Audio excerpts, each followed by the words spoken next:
Keterangan Ujang, si istri ini ngakunya tidak punya suami, sudah menjanda 2 tahun. Nah, kemudian orang tuanya pun katanya sudah meninggal. Oh, memberikan keterangan palsu pada suami kedua ini ya? Iya, begitu. NN, perempuan di Cianjur, Jawa Barat yang mempunyai 2 suami, mengaku masih memendam rasa sayang pada suami tua. TS namun cinta pada suami muda.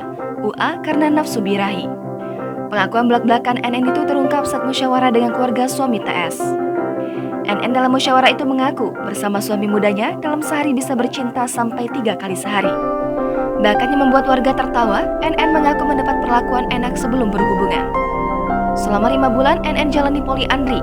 Kepada suami sahnya, NN sempat meminta dibelikan motor karena harus bekerja keluar kampung setiap pagi. Beberapa kejanggalan selama 5 bulan menjalani kehidupan poliandri diendus oleh suami sah NN. Hingga sepekan yang lalu, keluarga TS mengutus seseorang untuk membuntuti NN yang setiap pagi pamit bekerja.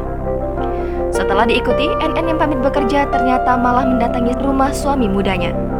Berbekal informasi tersebut, keluarga dan warga pun berinisiatif memasuki rumah yang tak jauh dari peternakan ayam tersebut. Di dalam rumah tersebut, warga mendapati NN dan suami mudanya. Lalu terbongkarlah perbuatan NN yang bersuami 2 dan menikah diam-diam. Jangan lupa subscribe, share, komen, dan like ya.